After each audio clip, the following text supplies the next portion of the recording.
ಬಾಟಲಿ ನೋಡೋಕೆ ಎಷ್ಟೊಂದು ಸುಂದರ ಆಕರ್ಷಕವಾಗಿದೆಯಲ್ಲ. ಹೊರ ನೋಟಕ್ಕೆ ಪಕ್ಕ ಹಣ್ಣಿನ ಜ್ಯೂಸ್ ನಂತೆ ಕಾಣುತ್ತೆ, ಆದ್ರೆ ಇದು ಜ್ಯೂಸ್ ಅಲ್ಲ, 15% alcohol.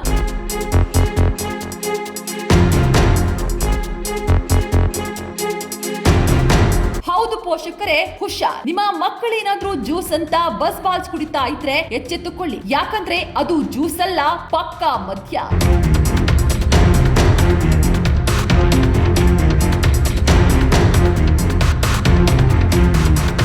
13 to 15% alcohol. Bus boss ಬಾಟಲಿ ನೋಡಲು ಚಿಕ್ಕದಾಗಿದ್ರು ಇದರಲ್ಲಿ 15% ಆಲ್ಕೋಹಾಲ್ ಪ್ರಮಾಣ ಇರುತ್ತೆ. ಸಾಮಾನ್ಯ ಬೀರ್ನಲ್ಲಿ ಇರೋದು ಕೇವಲ 5% ಆಲ್ಕೋಹಾಲ್ ಅಷ್ಟೇ. ಅಂದ್ರೆ ಈ ಒಂದು ಸಣ್ಣ ಬಾಟಲಿ ಸುಮಾರು 3 ಬೀರ್ಗಳಿಗೆ ಸಮ. ಇದು ಸ್ಟ್ರಾಬೆರಿ, ಬೆರ್ರಿ ಮತ್ತು ಚಿಲ್ಲಿ ಗುವಾದಂತಹ ರುಚಿಗಳಲ್ಲಿ ಲಭ್ಯವಿದೆ. ದುಂಡಾಕಾರದಲ್ಲಿ ಸಣ್ಣ ಹಣ್ಣಿನ ರಸದ ಬಾಟಲಿಯಂತೆ ಕಾಣುವ ಈ ಮದ್ಯ ಇತ್ತೀಚೆಗೆ ಬೆಂಗಳೂರಿನ ಮಾರುಕಟ್ಟೆಗೆ ಲಗ್ಗೆ ಇಟ್ಟಿದೆ. ಇದು ಸಣ್ಣ ಬಾಟಲಿ ಆಗಿರೋದ್ರಿಂದ ಅದೆಷ್ಟೋ ಶಾಲಾ ಕಾಲೇಜು ಮಕ್ಕಳು ಪೋಷಕರ ಕಣ್ಣು ತಪ್ಪಿಸಿ ಬಾಟಲಿಯ ಸ್ಟಿಕ್ಕರ್ ತೆಗೆದು ಬ್ಯಾಗ್ ನಲ್ಲಿ ಇಟ್ಕೊಂಡು ಹೋಗಿ ನಶೆ ಏರಿಸುತ್ತಿದ್ದಾರೆ. ಇದು ಹಣ್ಣಿನ ರಸದ ಬಾಟಲಿಯಂತೆ ಕಾಣೋದ್ರಿಂದ ಶಾಲಾ ಕಾಲೇಜಿನಲ್ಲಿ ಶಿಕ್ಷಕರು ಇದನ್ನ ಪತ್ತೆ ಹಚ್ಚಲು ಸಾಧ್ಯವಾಗ್ತಿಲ್ಲ. ಬಾಟಲಿಯ ಮೇಲಿರುವ ಪ್ಲಾಸ್ಟಿಕ್ ಲೇಬಲ್ ಕಿತ್ರೆ ಅದು ಕೇವಲ ಒಂದು ಬಣ್ಣದ ಪಾನೀಯದಂತೆ ಕಾಣುತ್ತೆ, ಆದ್ರೆ ಅದರೊಳಗೆ ಇರೋದು ಮಾತ್ರ ಮದ್ಯ. ಇದು ಮಾಮೂಲಿ ಮದ್ಯದಂತೆ ಕಹಿಯಾಗಿರದೆ ಸ್ಟ್ರಾಬೆರಿ ಅಥವಾ ಚಾಕ್ಲೇಟ್ ರುಚಿಯಲ್ಲಿರುತ್ತೆ. ಇದರಿಂದ ಮಕ್ಕಳು ಇದನ್ನ ಕುಡಿಯಲು ಬೇಗನೆ ಆಕರ್ಷಿತರಾಗ್ತಾರೆ.